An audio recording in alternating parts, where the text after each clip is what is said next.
So మనం transformers గురించి ఈ క్లాసుల్లో నేర్చుకుందామమ్మా. ఈ ప్రీవియస్ క్లాసెస్లో డీసీ మిషన్స్ గురించి డిస్కస్ చేసాం. From now onwards we will learn about transformers. బేసిక్గా ట్రాన్స్ఫార్మర్ ఏంది? Transformer is electromagnetic device. Transformer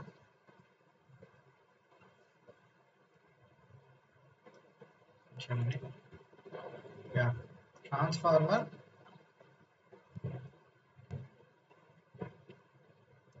is an electromagnetic device.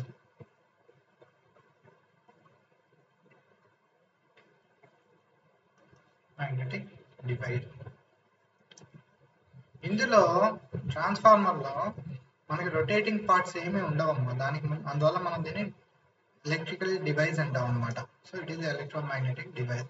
Transformer functioning ఏంది? ట్రాన్స్ఫార్మర్స్ ఏం చేసిద్ది? ట్రాన్స్ఫార్మర్ ఎలక్ట్రిక్ పవర్ని ఎలక్ట్రికల్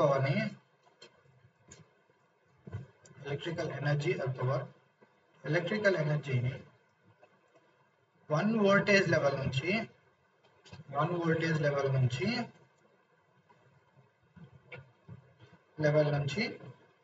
అదర్ వోల్టేజ్ లెవెల్కి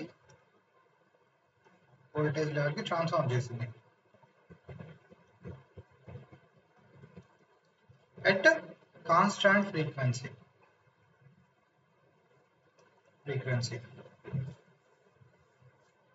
అంటే ట్రాన్స్ఫార్మర్ గురించి మనం ఏం చెప్పొచ్చు? Transformer is a electromagnetic device that transforms electrical energy from one voltage level to another voltage level via magnetic media.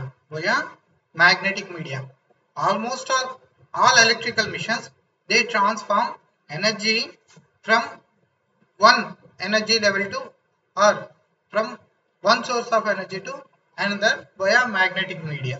మనం ప్రీవియస్ చేసిన డీసీ మిషన్స్ తీసుకున్నాం అనుకోండి, అవి mechanical to electrical or electrical to mechanical conversion take place via magnetic media. అదేవిధంగా induction తీసుకున్న, synchronous తీసుకున్న, electrical to mechanical to electrical via magnetic media. But here in transformer electrical energy in one voltage level to another voltage level at constant frequency via magnetic media అనమాట. So magnetic media ద్వారా ఇవి transform చేసేది ఒక voltage level నుంచి another voltage లెవెల్కి. అది మన యొక్క ట్రాన్స్ఫార్మర్ ఫంక్షన్. ట్రాన్స్ఫార్మర్ ఏం చేసిద్ది ఏంటి అంటే ఎలక్ట్రికల్ ఎనర్జీని 1 వోల్టేజ్ లెవెల్ నుంచి అనదర్ వోల్టేజ్ లెవెల్కి అట్ కాన్స్టాంట్ ఫ్రీక్వెన్సీ చేంజ్ చేసిద్ది. సో బట్ వై అనే దానికి answer it is very clear. మన పవర్ సిస్టమ్స్ లో స్టడీ చేసి ఉండాం. ఏమైంది, మన జనరేటింగ్ స్టేషన్ ఏదైతే ఉందో అక్కడ మనకి జనరేట్ అయ్యే voltage it will be less than 33 kV, less than or equal to 33 kV దగ్గర మనకి జనరేషన్ స్టార్ట్ అయింది. ఇక్కడ generating station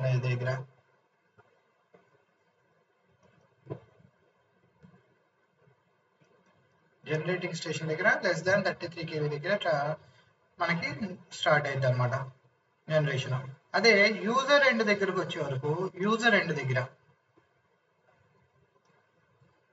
it will be around 440 or 400 volt 3 phase or 230 volt single phase for household purpose, and it will be for household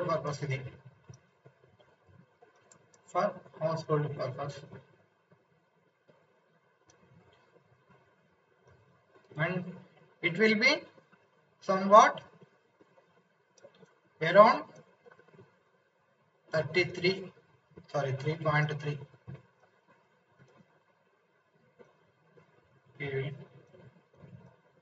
or 11 kV for industries.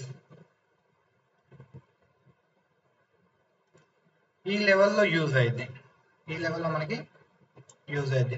Generation less than 33 kV లెవెల్లో జరిగింది అనమాట. ఇప్పుడు ఈ మధ్యలో అంటే ఈ యూజర్ నుంచి generating station నుంచి యూజర్కి వచ్చే దారిలో ఏమైంది? యూజర్కి వచ్చే దారిలో మనకి different transmission and distribution networks మనం ఎంప్లాయ్ చేసుకుంటూ ఉంటాం. వీటిలో అంటే జనరేటింగ్ స్టేషన్స్ ఎక్కడో ఉండిద్ది, సమ్ ఫార్ అవే ప్లేసెస్లో ఉండిద్ది, take the case as an example. మనకి జనరేటింగ్ స్టేషన్స్ ఎక్కడెక్కడ ఉన్నాయి? ఆంధ్రాలో వచ్చేసరికి ఎన్టీపీసీ రామగుండం ప్లేస్లో ఉంది. ఎన్టీపీసీ రామగుండంలో ఉంది. ఈ ఎన్టీపీసీ రామగుండంలో జనరేట్ అయితే ఏం చేసిద్ది? ఆ పవర్ ఎనర్జీ అది ఏమంటే లోకల్లో ఉన్న వాళ్ళకి మాత్రమే ఇచ్చిద్దా? లేదు, అది through out state, through out grid మొత్తం కనెక్ట్ అయింది అనమాట. ఎక్కడి నుంచి ఎక్కడికైనా ట్రాన్స్ఫర్ జరిగింది. అది ఒక యూజర్ లెవెల్కి రావాలి, అది ఒక ఎండ్ యూజర్ దగ్గరికి రావాలి. రావాల్సినప్పుడు ఏం చేస్తాం మనం? ఈ 33 kV లెస్ దాన్ 33 kV సే అప్రాక్సిమేట్లీ ఒక 16 kVలో జనరేట్ అయింది అనుకో, 16 kV ఆర్ 11 kV ఎంతో జనరేట్ అయింది. ఇప్పుడు ఈ వోల్టేజ్ మనం డైరెక్ట్ ట్రాన్స్ఫార్మ్ చేస్తామా? చెయ్యము.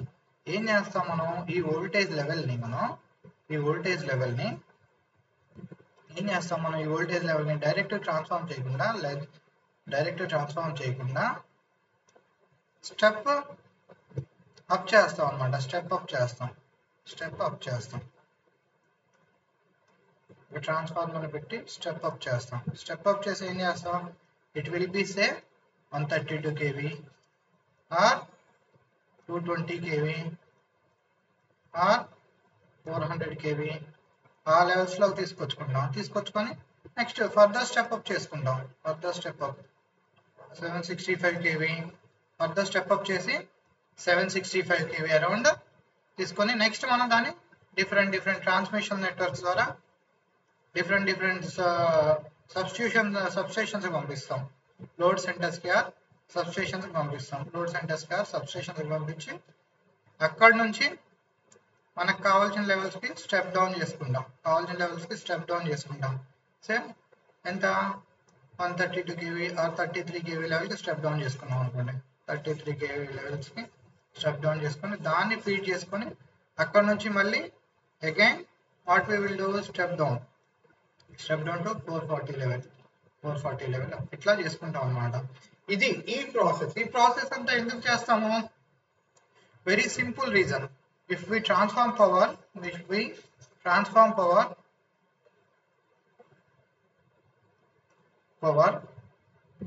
at high voltage it is current required will be reduced. As current required is reduced, losses in transmission are reduced. Hence, efficiency will be more. Very first point ఏందమ్మా?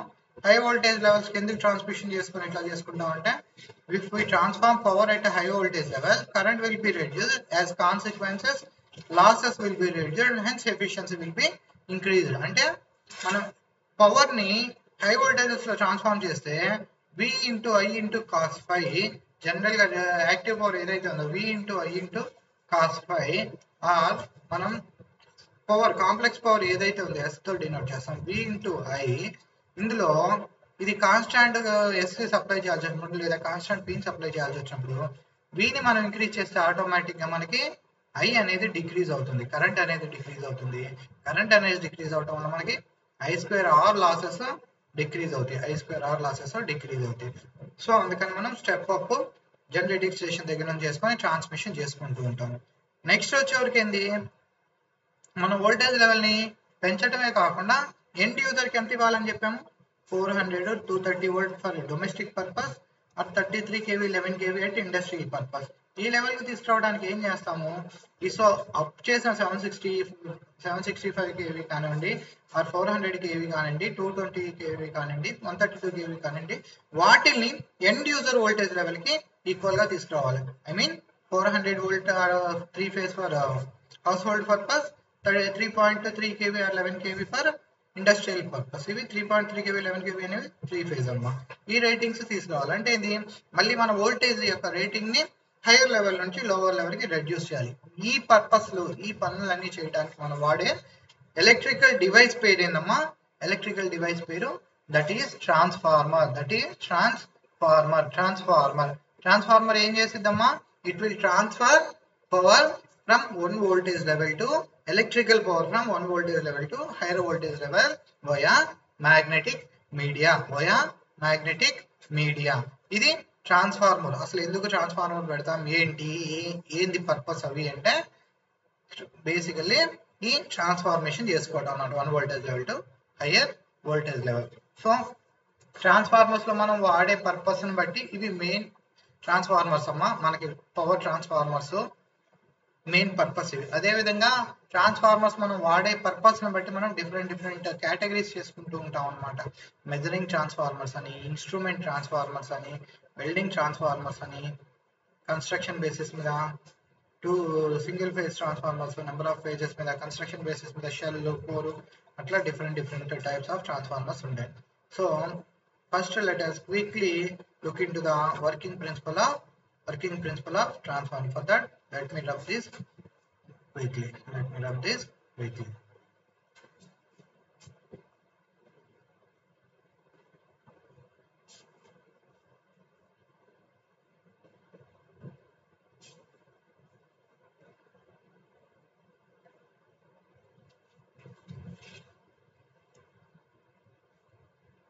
So transformer working చేయడానికి మనం ఏం చెప్తామంటే, transformer లో basic గా magnetic flux, magnetic medium అన్నాం కదమ్మా. Magnetic flux ని పాత్ ఎంప్లాయ్ చేయడానికి కోర్ ఉండిద్ది అనమాట. ఈ core generally silicon steel or CRGO, cold rolled grain oriented steel, వీటితో చేస్తాం అన్నమాట. 2 వైండింగ్స్, ఒక winding. For the purpose of explaining నేను 2 వైండింగ్స్ ని 2 డిఫరెంట్ లింక్స్ మీద చూపిస్తున్నాను.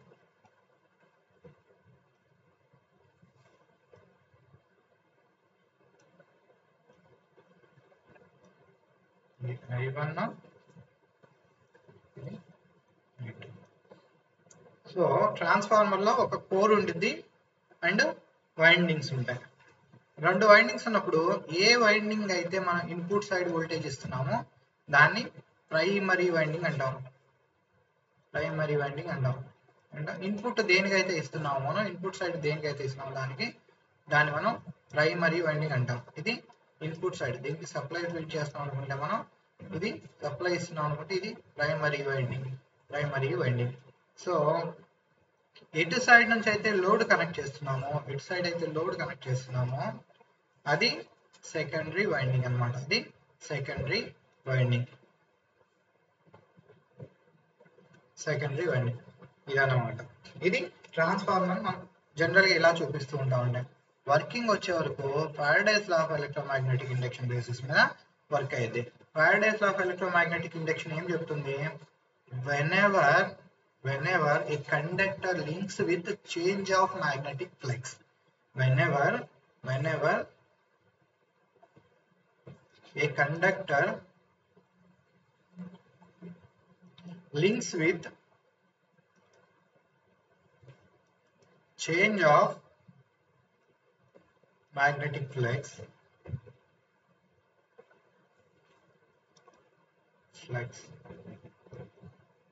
or whenever the flux linkage with a conductor changes. So both are same concept endama. Whenever a conductor links with change of magnetic flux, అంటే ఒక conductor ఉంది, అందులో ఉన్న magnetic flux change అవుతుంది. So అప్పుడు an EMF will be induced across it. ఇది ఈ basis మీద మనకి ట్రాన్స్ఫార్మర్ వర్క్ అవుతుంది. ఓకేనా? అండ్ ఇక్కడ మనం ఇంకొక కాన్సెప్ట్ గురించి కూడా తెలుసుకోవాలి. వన్ మోర్ కాన్సెప్ట్ ఏంటంటే మ్యూచువల్ ఇండక్టెన్స్.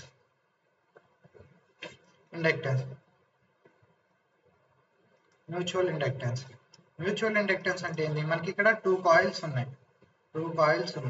ఒక కాయిల్ కాయిల్ 1, కాయిల్ 2. ఇందులో I1 అనే కరెంట్ ఫ్లో అవుతున్నప్పుడు కాయిల్ 1 లో ఫ్లక్స్ ఫై అనేది ఇండ్యూస్ అయింది. ఈ ఫ్లక్స్ ఫై చేంజ్ అవటం వల్ల అంటే flux due to coil 1 change అవటం వల్ల కాయిల్ 2 లో ఏదైనా ఈఎంఎఫ్ ఇండ్యూస్ అయితే ఆ ఇండ్యూస్ అయిన ఈఎంఎఫ్ ని మనం ఏమంటామమ్మా అంటే మ్యూచువల్లీ ఇండ్యూస్డ్ ఈఎంఎఫ్ అంటాం.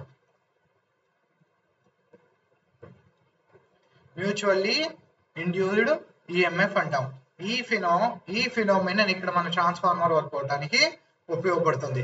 Combination of Faraday's law of electromagnetic induction and mutually induced EMF, ఇవి రెండు కాంబినేషన్ మన ట్రాన్స్ఫార్మర్ వర్కింగ్ ప్రిన్సిపల్ అన్నమాట.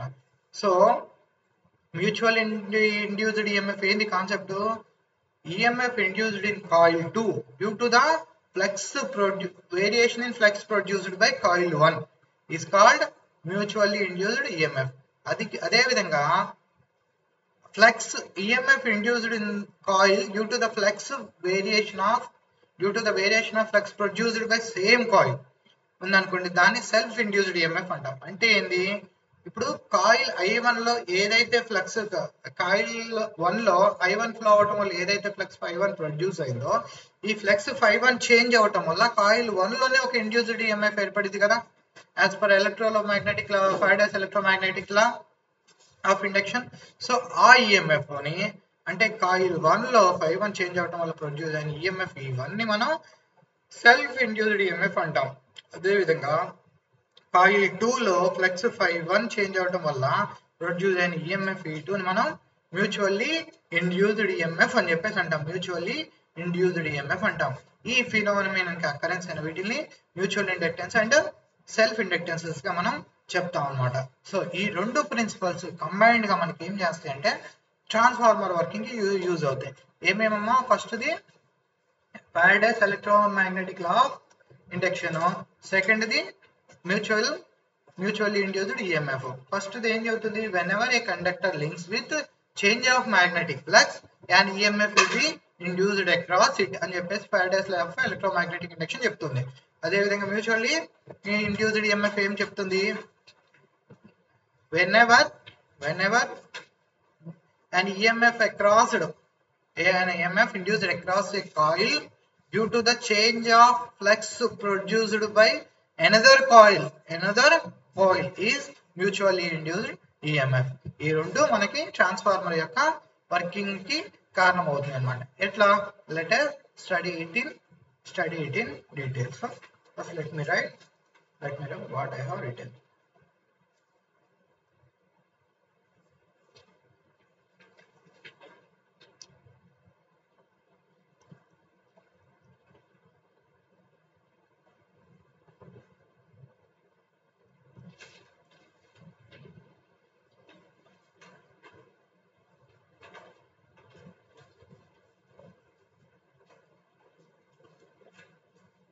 See, ఇప్పుడు for the purpose of explaining I have taken two windings and two different limbs. ఈ part ని transformer యొక్క core indicate చేసినప్పుడు ఇట్లా ఇండికేట్ చేసాం కదమ్మా, వీటిని లింబ్స్ అంటాం. దీన్ని లింబ్స్ అంటాం. అదేవిధంగా ఈ అప్పర్ పోర్షన్స్ ఉన్నాయి కదా, వీటిని యోక్స్ అంటాం అన్నమాట. ఓకేనా? సో ఇది యోక్, అదేవిధంగా ఇది యోక్, ఇది లింబ్. ఓకే.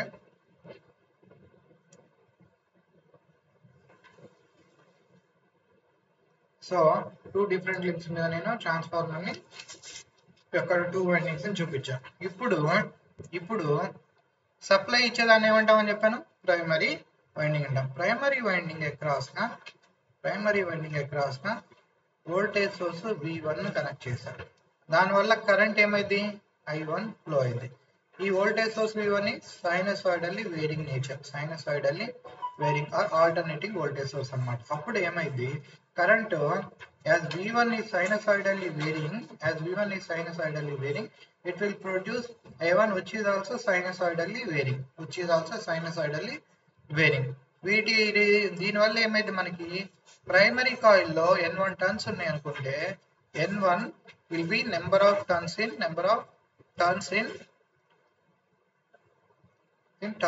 primary.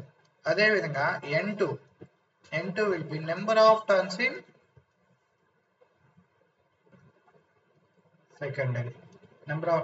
secondary. అప్పుడు V1 అనేది దేనికి ఇచ్చామా, ప్రైమరీ వైండింగ్. I1 ప్రైమరీలో ఫ్లో అవుతుంది.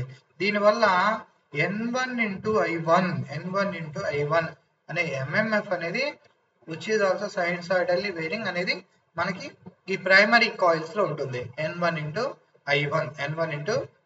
Say let V1 equal to V1 will be V1 voltage source will be V1 sin omega t అనుకుంటే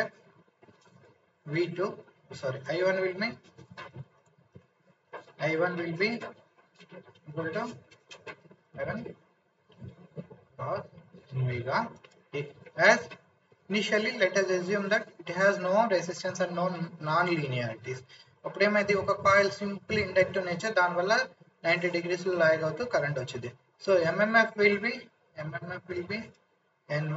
I1 equal to N1 I1 cos omega t. ఇది సైనసాయిడల్లీ varying nature. ఈ magnetic path ఏదైతే ఉందో, ఈ magnetic pour, దీనికి ఒక reluctance ఉంటుంది.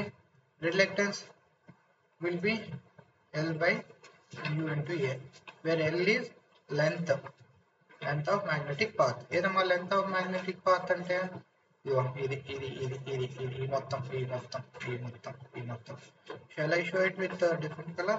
Yeah.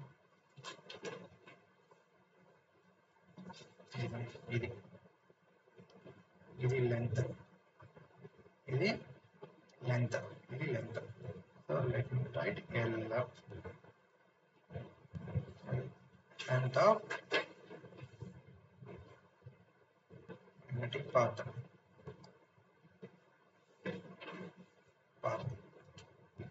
So area అంటే area across which flux has to, through which flux will flow. So ఇట్లా ఉండేది కదా 3D లో చూసుకుంటే, ఇది 3D view. Wait a minute.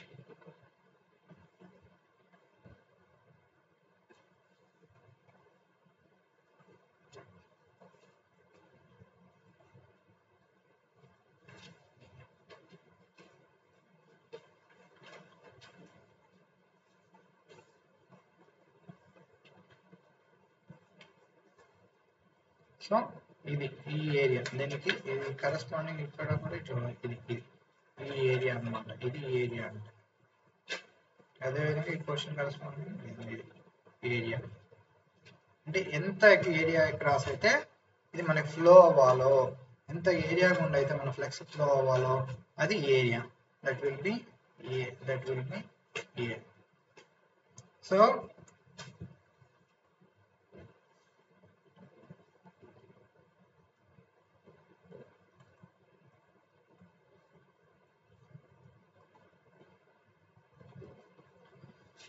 mu permeability of material. So దీనికి అక్రాస్ రిలక్టెన్స్ ఉంటుంది. దీనివల్ల ఏమైంది, మనకి phi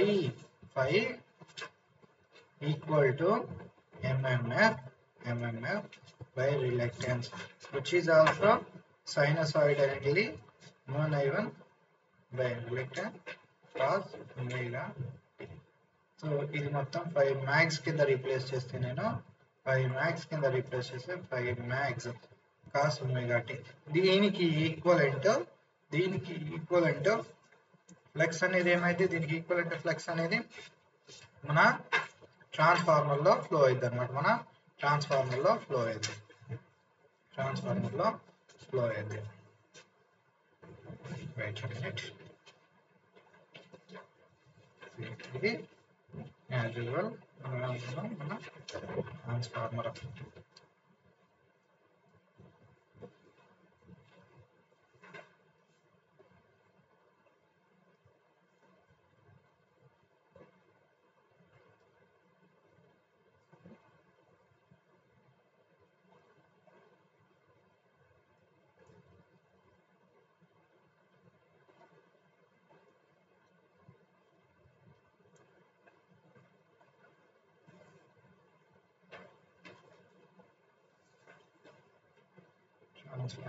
primary winding. I1 sinusoidally varying nature. V1 sinusoidally varying nature.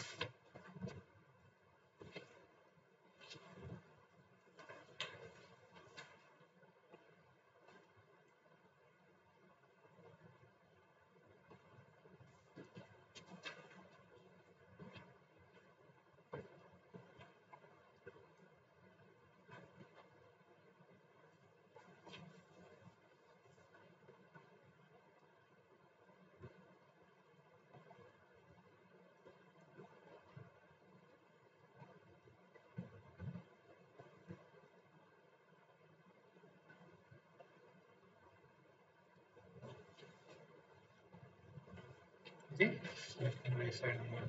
So దీనివల్ల ఏమైంది? N1 I1 sinusoidally varying nature MMF producing flux phi, which is also sinusoidally varying nature produce అన్నమాట. sinusoidally varying nature produce అయింది. ఇప్పుడు flux phi establish అయింది కదమ్మా. ఈ flux phi ఏంది? ఈ flux phi is sinusoidally varying nature. దీనివల్ల ఏమైంది మనకి? ఈ flux phi it will link with the primary winding in complete and secondary winding. So primary winding లో psi total flux linkage in primary psi 1 అనుకుంటే that will be equal to n1 into phi, n1 into phi. అదే విధంగా సెకండరీలో link ఏది total లో phi 2 అనుకుంటే n2 into phi, n2 into phi. So దీనివల్ల ఇందులో E1 equal to d psi by dt minus d psi by dt equivalent flux ఒకటి produce అయింది అనమాట. ఈక్వలెంట్ ఫ్లక్స్ ఒకటి ప్రొడ్యూస్ అయింది అంటే minus of d times n1 into phi by dt అనేది produce అయింది. అదే విధంగా E2 equal to same minus d n2 d psi 2 by dt d psi 2 by dt EMF generated. E2 equal to d psi 2 by dt EMF generate అయింది. So ఇది E2, ఇది E1, ఇది E2, ఇది E1. ఈ విధంగా మనకి E2 అనేది generate అయింది. ఇప్పుడు దీని అక్రాస్ మనం కనుక లోడ్ కనెక్ట్ చేసాం అనుకోండి, it will supply energy to the load. ఈ E2 అక్రాస్ కనుక మనం కనెక్ట్ చేసినట్లయితే ఇందులో ఈ ఇండ్యూస్ అయిన ఈఎంఎఫ్ V1 ఏదైతే ఉందో ఆ ఈఎంఎఫ్ సప్లై వోల్టేజ్ V1 ఉంది చూసారా, సప్లై వోల్టేజ్ V1 దాన్ని అపోజ్ చేసిద్ది అనమాట. ఏం చేసేది? అపోజ్ చేసే విధంగా ఇండ్యూస్ అయింది. So it will be sort of back EMF.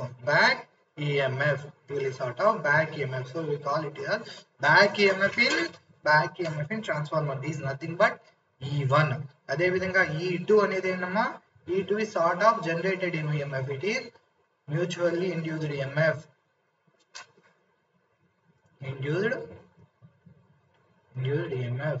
Mutually induced EMF. E1 equal to ఏమవుతుంది చూడండి, minus d into n1 psi by dt, d into n1 psi by dt. ఓకేనా? ఇది మన యొక్క ఈక్వేషన్స్ ఇవి రాసినామా. సో ఇది ఓవరాల్ వర్కింగ్ ఏ విధంగా జరుగుతుంది ట్రాన్స్ఫార్మర్స్ ఏంటి అని చెప్పేసి చెప్పుకునే ఇది. ఓకే, నెక్స్ట్ మనం చూపించిన కేసెస్ ఏందమ్మా? మనం చూపించిన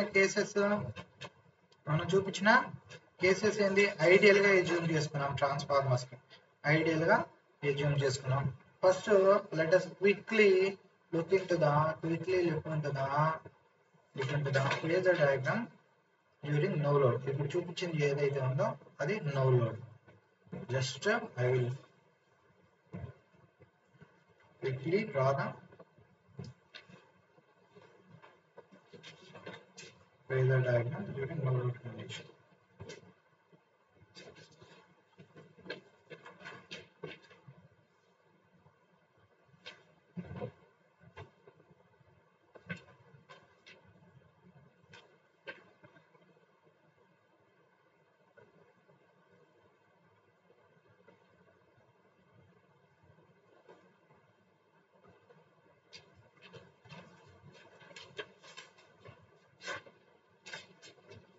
During no load condition ఏమవుతుందమ్మా, మనం V1 అనేది ఒకటి ఇస్తే, V1 అనేది ప్రైమరీ ఇన్పుట్ ఇస్తే V1 ఎగ్జాక్ట్లీ 90 degrees ఆపోజిట్ లో, ఎగ్జాక్ట్లీ 90 degrees లాగ్ లో మనకి కరెంట్ I న్యూ తో డినోట్ చేద్దాం. ఇది మ్యాగ్నెటైజింగ్ కరెంట్ ఒకటి ప్రొడ్యూస్ అవుతుంది. దీనివల్ల ఫ్లక్స్ పై ప్రొడ్యూస్ అవుతుంది. ఫ్లక్స్ పై కూడా ఇదే డైరెక్షన్ లో ఉంది. నెక్స్ట్ దీనికి 90 degrees లాగ్ లో E1 అదేవిధంగా E2 జనరేట్ అవుతుంది. E2 జనరేట్ అవుతుంది. చూడండి, E1 Vకి 90 డిగ్రీ క్లియర్ అపోజిట్ గా ఉంటుంది. Vకి ఏదైతే సప్లై వోల్టేజ్ ఉందో దాన్ని అపోజ్ చేస్తూ E1 ఉంటుంది అన్నమాట. And E2 will be equal to E2, E1 okay direction ఉంటుంది. ఇది నో లోడ్ లో ట్రాన్స్ఫార్మర్ యొక్క ఫేజర్ డయాగ్రమ్. జస్ట్ పాయింట్ వచ్చింది కాబట్టి డిస్కస్ చేశారు. Now let us quickly look into the parts of transformer. Thereafter one by one we will discuss working in detail. And phasor diagrams also in detail. Let us quickly look into the parts of the transformer. See, ఇది transformer overall గా మనం చూపించే parts అన్నమాట. Overall transformer లో ఏమేమి parts ఉంటాయి ఏంటి అని చెప్పేసి. ఫస్ట్ ఏంటి, కోర్. ఇది ఈ పార్ట్ మొత్తం కోర్. ఇది మొత్తం కోర్ అన్నమాట. Core it is made up of steel, silicon steel or CRGO steel. ఈ కోర్ ఎందుకు ఉపయోగపడుతుంది? ఈ core to provide magnetic flux, path for magnetic flux. So to provide path for magnetic flux. ఇది core. Very first requirement core. Next secondary requirement మనకి windings, 2 windings. ఇది primary winding, secondary winding. Primary winding connected to supply, secondary winding is used to give supply to the load. This is made up of, windings are made up of copper. Each winding is insulated from another one, and each turn is insulated from another turn. Windings are insulated from core as well. Okay na? Next వచ్చేవరకు transformer tank. ఇది ఏదైతే ఇది outer body చూసారా, ఇది outer body మనం అంటాము transformer tank అంటాము. ఈ ట్యాంక్ లోపల మనం ఫస్ట్ వుడెన్ కానీ ఏదైనా ప్లేస్ చేసి దాని మీద కోర్ ప్లేస్ చేస్తాం. కోర్కి ఆల్రెడీ వైండింగ్స్ చుట్టేసి ఉంటాయి అనమాట. ఈ ట్రాన్స్ఫార్మర్ మొత్తం, ఈ ట్రాన్స్ఫార్మర్ బాడీ ఈ కోర్కి ఇంటర్నల్ పార్ట్స్ మొత్తం ఒక హౌసింగ్ లాగా ఉపయోగపడుతుంది. వీటిని స్మాల్ రేటింగ్ వాటికి నార్మల్ స్టీల్స్ లో చేసుకుంటాం. హై రేటింగ్ మిషన్స్ వచ్చేసి బాయిలర్స్ వాడే మెటల్ ఏదైతే ఉంటుందో స్టీల్ వాటితో చేసుకుంటూ ఉంటాం అనమాట. నెక్స్ట్ పార్ట్ వచ్చే వరకు కోర్ అయిపోయింది, వైండింగ్స్ అయిపోయింది, ట్రాన్స్ఫార్మర్ ట్యాంక్ అయిపోయింది. నెక్స్ట్ పార్ట్ వచ్చే వరకు ఏంటమ్మా, ఇంపార్టెంట్ పార్ట్స్ లో ఆయిల్. ఇది ఈ డాటెడ్ లైన్ ఏదైతే అనేది ట్రాన్స్ఫార్మర్ ఆయిల్ అంటాం. దీన్ని 2 పర్పస్ వాడతాం అన్నమాట ట్రాన్స్ఫార్మర్ ఆయిల్ ని. ఇవి జనరల్ గా మనకి ఫస్ట్ మోస్ట్ పర్పస్ ఏంటంటే కూలింగ్ ప్రొవైడ్ చేయడానికి. ఇందులో కరెంట్ ఫ్లో అవుతూ ఉంటుంది ట్రాన్స్ఫార్మర్ లో. సో కరెంట్ ఫ్లో అయ్యేటప్పుడు ప్రాక్టికల్ గా మాట్లాడితే మనకు కొన్ని లాసెస్ వస్తాయి. ఐరన్ లాసెస్ అంటాము. ఐరన్ లాసెస్ ఎప్పుడు వస్తాయి, ఒక మ్యాగ్నెటిక్ మెటీరియల్ లో ఫ్లక్స్ పై వేరీ అవుతా ఉంటే దానికి కరెస్పాండింగ్ మనకి హిస్టరైసిస్, ఎడ్డీ కరెంట్ లాసెస్ వస్తాయి, ఐరన్ లాస్. అదేవిధంగా ఎనీ కండక్టర్లో కరెంట్ హై ఫ్లో అవుతున్నప్పుడు మనకి I2R లాసెస్ వస్తాయి, వాటిని కాపర్ లాసెస్ ఉంటాం. అవి కాకుండా some minor losses, stray losses కూడా ఉంటాయి అన్నమాట. ఈ లాసెస్ అవ్వడం వల్ల ఏమవుతుంది, హీట్ అవ్వడం జరుగుతుంది ట్రాన్స్ఫార్మర్. ఆ హీట్ని మనం డిస్పేట్ చేయగలగాలి సరౌండింగ్స్కి. చేయలేదనుకోండి ఏమైంది, చేయకపోతే టెంపరేచర్ అక్యూములేట్ అయ్యి టెంపరేచర్ వాల్యూ పెరుగుతూ ఉంటుంది. ఆ రైజ్ అయిన టెంపరేచర్ ఇది మెల్టింగ్ పాయింట్స్ రేంజెస్ కి రీచ్ అయిపోతాయి, కోర్ యొక్క వైండింగ్స్ యొక్క మెల్టింగ్ పాయింట్ రేంజెస్ కి. అప్పుడు వైండింగ్ అనేది స్పాయిల్ అయిపోయింది, అది జరగకుండా ఉండటానికి ఏంది, ఈ హీట్ ని ఎమ్మటినే మనం డిస్పేట్ చేసుకోవాలి. హీట్ ని డిస్పేట్ చేయడానికి మనకి ఈ ట్రాన్స్ఫార్మర్ ఆయిల్ కూడా హెల్ప్ అయింది. ఇదేం చేసింది, ఈ వైండింగ్స్ కాడ అది కోర్ మీద ప్రొడ్యూస్ అయిన హీట్ ని సరౌండింగ్ లో ఉన్న ట్రాన్స్ఫార్మర్ ఆయిల్ అబ్జర్వ్ చేసుకొని ఎక్స్పాండ్ అయ్యేది ఈ పార్ట్స్ మొత్తానికి అందించింది అనమాట. అంటే కోర్ మొత్తం, ట్యాంక్ మొత్తం, ట్రాన్స్ఫార్మర్ ట్యాంక్ మొత్తం స్ప్రెడ్ అయింది. సో అది మొత్తానికి అందించింది, సర్ఫేస్ ఏరియా పెంచింది, ఈ హీట్ ని డిస్పేట్ చేయడానికి కావాల్సిన ఏరియాని. అదేవిధంగా కూలింగ్ ఫ్యాన్స్ లోకి, కూలింగ్ ట్యూబ్స్ లోకి వెళ్ళింది, కూలింగ్ ట్యూబ్స్ లో వెళ్ళి ఇంకొంచెం సర్ఫేస్ ఏరియాని పెంచింది, సో డిస్పేట్ అవడానికి కావాల్సిన కాంటాక్ట్ సర్ఫేస్ ఏరియాని. ఆ విధంగా హీటింగ్ అనేది కొంచెం త్వరగా, క్విక్ గా జరిగింది అనమాట, క్విక్ గా జరిగింది. సెకండరీ పర్పస్ ఏంటి, మనం మెటీరియల్స్ లో చదివేసి ఉంటాం అనమాట. ఏమని చెప్పేసి చెప్పండి, ఇంటిగ్రేషన్ అంటే పేపర్ ని మనం ఆయిల్ లో, ట్రాన్స్ఫార్మర్ ఆయిల్ లో ఇన్సులేటింగ్ పేపర్ ముంచితే దాని డైఎలక్ట్రిక్ స్ట్రెంత్ పెరిగింది, పెరిగిద్ది అనమాట. దీన్ని ఏమంటాము, ఇంటిగ్రేషన్ అంటాము.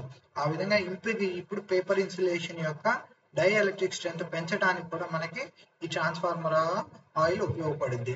సో పెరగడం వల్ల ఏమైంది, డైఎలక్ట్రిక్ స్ట్రెంత్ పెరగడం వల్ల quantity of insulating material required మనకి తగ్గిద్ది అనమాట. ఇవి రెండు ట్రాన్స్ఫార్మర్ ఆయిల్ యొక్క main uses. And transformer oil general గా మినరలైజ్డ్ ఆయిల్ వాడతాం అనమాట. జనరల్ మనం ఏం వాడతాం, మినరలైజ్డ్ ఆయిల్ వాడతాం అనమాట. మినరలైజ్డ్ ఆయిల్ ట్రాన్స్ఫార్మర్ ఆయిల్ గా మనం వాడుకుంటూ ఉంటాం.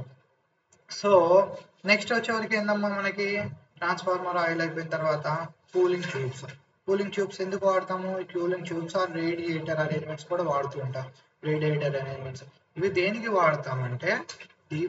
వాడతామంటే మన కూలింగ్ గురించి మనం చదివామంటే, contact surface area with environment, cooling area పెరిగే కొద్ది ఏమైందంటే ఫాస్ట్ కూలింగ్ ఎంప్లాయ్ చేయొచ్చు, కూలింగ్ స్పీడ్ గా ఎంప్లాయ్ చేయొచ్చు.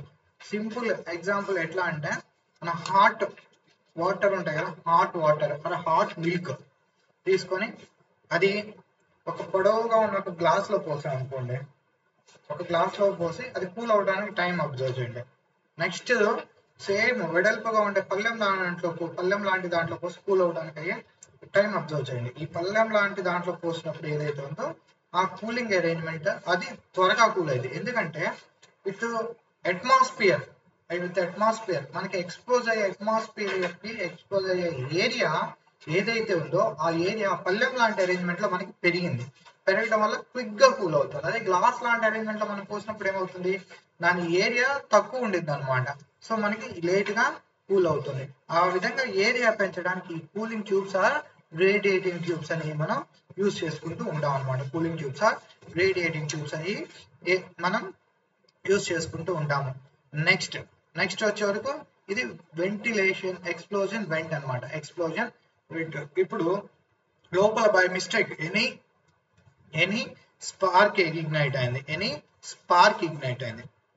ఆర్ లోపల ప్రెషర్ పెరిగిపోయింది, ఈ బబుల్స్ అయనైజ్ అయిపోయి ఇక్కడ స్మాల్ లోకల్ గా చిన్న 2 వైండింగ్స్ మధ్య సన్నగా ఇన్సులేషన్ డ్యామేజ్ అయ్యి అక్కడ లీక్ అవుతా కరెంటు, బాగా హీట్ జనరేట్ అయ్యి అక్కడ లోకలైజ్డ్ హాట్ స్పాట్ ఫామ్ అయింది అనమాట. దానివల్ల ఏమవుతుంది, ఈ పార్ట్ లో ఈ సరౌండింగ్ లో ఉండే ఈ localized heat hot spot surrounding లో ఉండే ఆయిల్ వేపరైజ్ అయింది, దానివల్ల ప్రెషర్ పెరిగింది. దీన్ని మనం అబ్జర్వ్ చేయలేం, పెరుగుతా సడన్ గా ప్రెషర్ బాగా ఎక్కువైపోయినప్పుడు ఏం చేయాలి, మనం కనుక ఇక్కడ ప్రెషర్ రిలీవింగ్ అరేంజ్మెంట్ పెట్టకపోతే ఏమైంది, అది అక్యూములేట్ అవుతా ఉండిద్ది. ఈ ప్రెషర్ దీని మీద అప్లై అయ్యేది ఆ బాడీ మీద, ట్రాన్స్ఫార్మర్ ట్యాంక్ బాడీ మీద అప్లై అవుతా ఉండిద్ది, అప్లై అవుతున్నప్పుడు ఏమైంది, ఎప్పుడైతే బాగా దీన్ని బ్రేక్ చేసే లెవెల్ కి రీచ్ అయ్యేదో అప్పుడు మనకి మొత్తం బ్రేక్ అయ్యి బ్లాస్ట్ అయిపోయింది అనమాట. అది మనం ప్రివెంట్ చేయడానికి ఇనిషియల్ స్టేజెస్ లోనే ఈ ఫాల్స్ ఏమైనా ఉంటే ఇంత ఎక్స్ప్లోజన్ రేంజ్ కి రాకుండా ఉండడానికి ఏం చేస్తామంటే ప్రెజర్ రిలీవ్ అవ్వడానికి ఒక అరేంజ్మెంట్ పెడతాం, ఎక్స్ప్లోజన్ వెంట్. ఎప్పుడైతే ప్రెజర్ పెరిగిద్దో అప్పుడు ఏమైందంటే ఈ ఎక్స్ప్లోజన్ వెంట్ లో నుంచి ఈ డయాఫ్రమ్ ఏదైతే ఉందో దీని కెపాసిటీ అంటే pressure bearing capacity mega pascals per centimetre square వాటిల్లో చెప్పొచ్చు అనమాట. ఫోర్స్ పర్ ఏరియాలో చెప్తాము వాటి స్ట్రెంత్ ని. ఈ స్ట్రెంత్ ఈ మెటీరియల్స్ కన్నా చాలా తక్కువగా ఉంటుంది. సో ఎప్పుడైతే ప్రెజర్ పెరిగిద్దో వీటికన్నా ముందే ఇది బ్రేక్ అయ్యి వీటిలో నుంచి మనకి ఆయిల్ మొత్తం డ్రైన్ అవుట్ అయింది. సో ఇది as a protective safety valve, pressure relieving కి సేఫ్టీ వాల్వ్ కింద మనం దీన్ని ఎక్స్ప్లోజన్ వెంటనే వాడుతూ ఉంటాం. ఇది ఎక్స్ప్లోజన్ వెంట్ కి సంబంధించి. నెక్స్ట్ వచ్చే వరకు హై వోల్టేజ్, లో వోల్టేజ్ టెర్మినల్స్, వైండింగ్ టెర్మినల్స్ ఉన్నాయి కదమ్మా, వాటిని కనెక్ట్ చేయడానికి bushing type arrangement, insulation type arrangement పెడుతూ ఉంటాం. ఇది ఒక అరేంజ్మెంట్. మిగిలిన పార్ట్స్ గురించి మనం నెక్స్ట్ క్లాస్ లో చూద్దాం. నెక్స్ట్ క్లాస్ లో డిస్కస్ చేద్దాం. As my lab is getting discharged.